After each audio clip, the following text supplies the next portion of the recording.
I'm going to start with a tattoo. Not mine. Don't worry.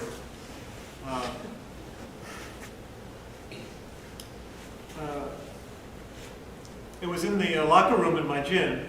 Now, you don't want to be staring at people, it's bad manners, but certainly not in the locker room. Nonetheless, I did notice on the back of this one guy, he had a tattoo which said, "One life, one love." And it was cruciform, it seemed to me, without looking too closely, in the form of a cross. And not specifically maybe a Christian cross, but that kind of diagonal, one life, one love, in that way. Oh, that was very eloquent, because certainly very true. There is only one life and one love, which are the same thing, really, life and love. In any tradition, really. Hindu, Buddhist, Christian, Jewish, Muslim. And it is cruciform.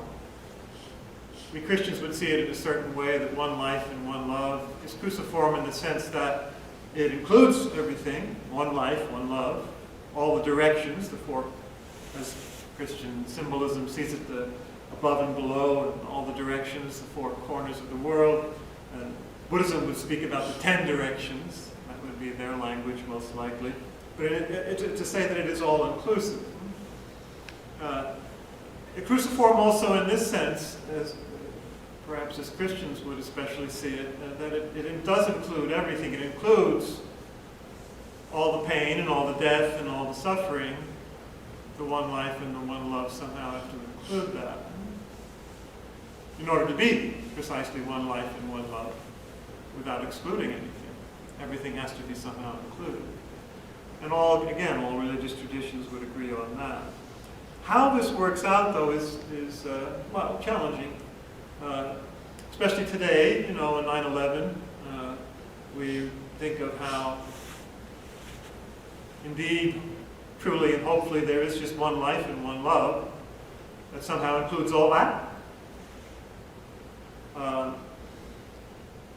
How to live that, how to understand that. We certainly have to get away from the divisions, like it's our life or our love as opposed to somebody else's. The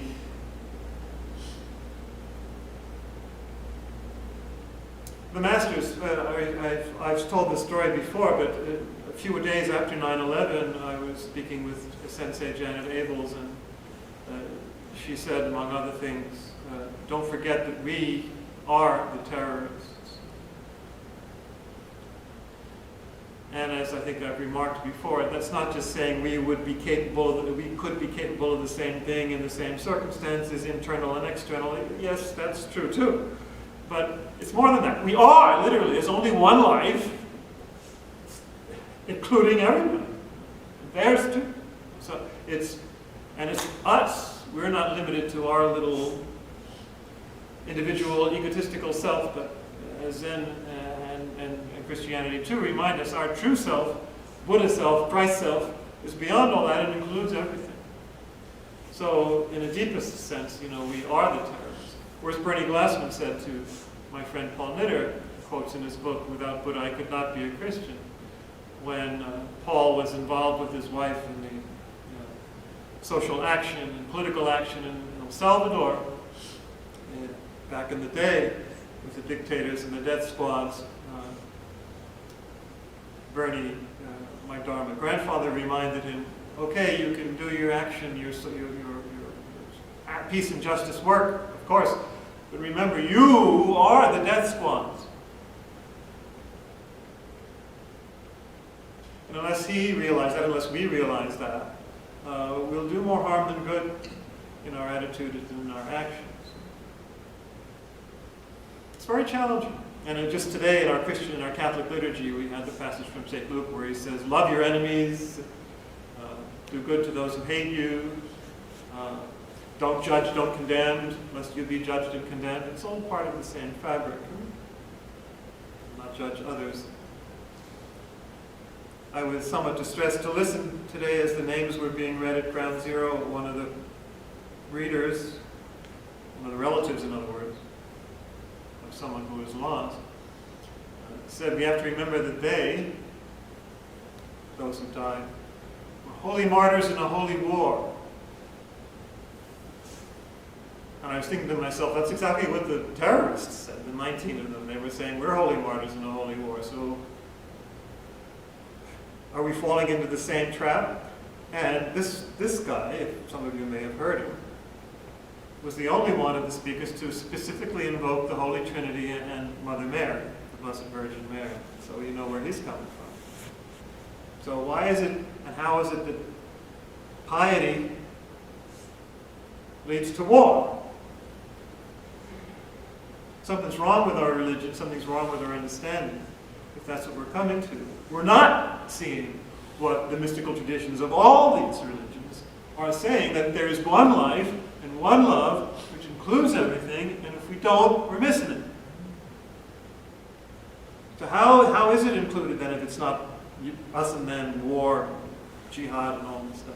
It's that there's one life and one love, which is compassion, and that compassion must somehow embrace and take on union with, in the end, identity with, all the suffering and all the evil, and embrace it and take it in. Absorb it, metabolize it. You know, the Tibetan Buddhists particularly have this exercise called Tonglen, where they take in the suffering and the evil of the world right into their own hearts, and they metabolize it by the force of the one life and the one love, which is ultimately real, the one ultimately real thing, which can then transform it. That's the Buddhist ideal of compassion, realizing that that is the one reality, which absorbs everything, includes everything, and excludes nothing. We Christians call that Christ's cross, Christ's redemption. That Christ took on, that's what we mean when we say Christ took on the sin of the whole world, took it on himself, non-violently, with forgiveness and compassion, and absorbed it all in himself, metabolized it. That's what happened to it. He took it all on. He became sin for us. He became the evil for us. He became the curse for us, as St. Paul and others have said. So that's what we need to do. And he became one. There's one body, the one body of Christ, the one Buddha body as well. There's just one reality, one life, and one love. And that's the way it has to be lived. That's the way it is lived. We take it on ourselves and we realize it is us. It is us because we're identified with the one life and love, which can and does include and transform everything. So there's only life and only love in the end, and it's all one. Bernie's always speaking about this, just the one body. As I say, we can call that, we do mean that to be the body of Christ in Christianity, the Buddha body, the one reality. This has to become a lived reality for us in our own practice, that all this is included, and all this is absorbed, and that we are identified with, just as Christ with the evil, we are identified with this. It's not separate from us. It is us. And that's really important. And the one life, well, then, how do you live that? It's as if you're... Well, as I was experiencing it in my own sitting this morning, it seemed to me an image that might go along with this. It was like I was like one little section of one little tiny section, one little pulsing section of a wire that interconnected with everything, and somehow the light was passing through and connecting all the different things at a certain level of depth and insertion into the whole, or just one pulse of the reality, and the more transparent our fiber optic, the more conductive our being, the more the light can pass through and keep the one life and the one love circulating. But each one will experience it for himself or herself. On the one life theme, I was intrigued to read just today also in Eckhart Tolle's short book, Stillness, speaks on who you truly are. He says, to realize that there is just this one life and one love that's circulating, belongs to each and all. He says, many expressions that are in common usage, and sometimes the structure of language itself, reveal the fact that people don't know who they are. You say, he lost his life, which you could easily say about the 2,900 whatever people, 83 people who lost their lives on 9/11, and on a certain level, it's undeniable. But notice, think about that. He lost his life. Or my life, as if life were something you can possess or lose. The truth is, you don't have a life. You are life. You can't lose your life. It's not yours to begin with. There's only one. And if there's only one, which is always there and includes everything, you can't lose it. Nor, as he says, can you, quotes, you, possess it. So it's all just that one life. The 2,983 people all just had one life, and it's still there and was never lost. Which is certainly some consolation. But it follows that course that we see historically, and we're part of that too. The suffering and the pain and the physical death and all that. So it's all part of it. You don't brush it aside. You say, oh, well, it doesn't matter. But it is all included in something more, which is what it is. The one, you can't lose it. The one life, capital O, capital L, which is just exactly what we're talking about. One life, one love. The one life, he said. The one consciousness that pervades the entire universe. And listen to this is good. Takes temporary form to experience itself as a stone or a blade of grass, or as an animal or a person or a star or a galaxy. That's really profound. There's just one life, one love, or one consciousness, luminous being, life, love, which takes temporary form in all these different ways. There's only one, whether it's a stone or a blade of grass or an animal or a person or a star or a galaxy. It includes everything, not just people or angels, but sand. Can you sense deep within that you already know that? Yeah. No, that's what we're sitting for. Can you experience deep within yourself that you already know that? And are it, and experience it. That's what he says. Can you sense that you already are that? That with a capital T. Because there's nothing else but that. Thou art that. So it does include everything. Time and space. I just want to conclude with one of the, we talked about eternity in the now a few weeks ago, actually. This is another koan that illustrates that very well. And I wanted to use also, I thought of the one life and the one love. I thought of the Bob Marley song, which is, so I looked it up and looked up the lyrics. Of course, you have to pay if you want to listen to the song. You looked up the lyrics, and it says, it's one love, one heart, which is pretty close. He says, at one point he says, there is one question I'd really like to ask, one heart. Is there a place for the hopeless sinner? Does anybody know this lyric? Who has, I think I've copied this right, who has burst all mankind just to save his own beliefs? Oh, that's the kind of nonsense, the kind of evil that we saw on 9/11, and that continues in people who still talk about holy wars and holy martyrs. Just to save his own beliefs, you're ready to tear the fabric, burst mankind. Well, is there room for such hopeless sinners, which all of us are anyway? It's us, we're the terrorists. And of course there is, because there's one life, one love, and one heart. Let's get together and feel all right. Exactly! If we are all together, we'll feel fine. It's joy. It's one life and one love. He was a Rastafarian, by the way. If you look that up, it's pretty wild. But it reminded me of a Jamaican Mormon or something. But the underlying intuition of all this is that it's all Christ, it's all whatever it is, it's all Buddha, it's all one. Anyway, and he also has the line in that. As it was in the beginning, one love, so shall it be in the end, one heart. It's only one moment, the now, which includes the beginning and the end, as we were saying a couple of weeks ago. So it is right here. All right. I'm pleading to all mankind, he says. Well, that's what I'm doing too. We're all doing that. We're all pleading to all mankind, which we are anyway. But the koan is interesting because it brings together all time. This is interesting. The 27th patriarch, this is the Denko Ruku, the record of transmitting light.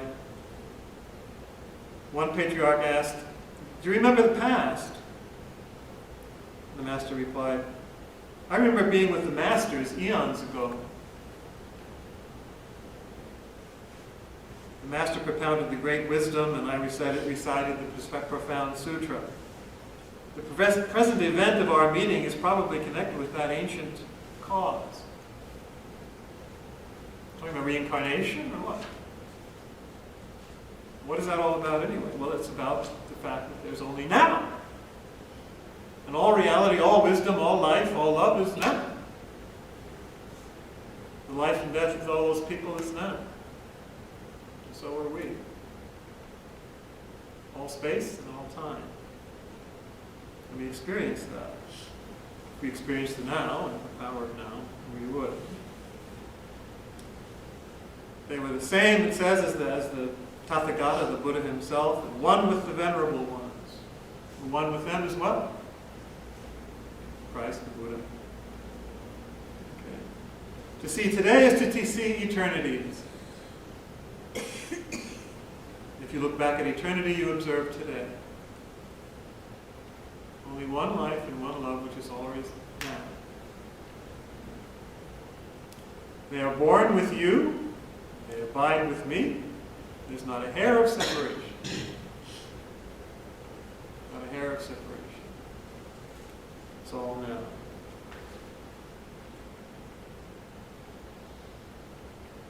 And use a couple of images, relative and the absolute being together, like the vertical of the cross. Snow in a silver bowl, that famous image. The absolute and the relative together.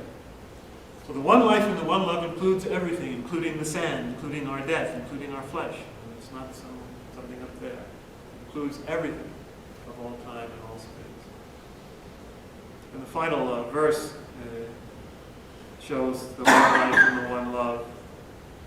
Moonlight reflected in the bottom of the pond, absolute and the relative, is bright in the sky. And the water reaching to the sky is totally clear and pure, relative to the absolute.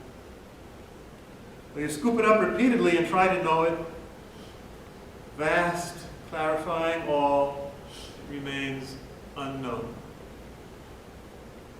It's vast, clarifying all, but beyond all knowledge, and it's right here and now. It's right here and now. If we just wake up. So I end with another tattoo that I saw on the subway on the way down here. A guy had tattooed on his arm, "No roads." R-O-A-D-S. Exactly. There's no road because there's no place to go from or go to. So obviously nothing in between to get you there. And it's not! Right here. No roads. Just wake up. One life, one love, which you are.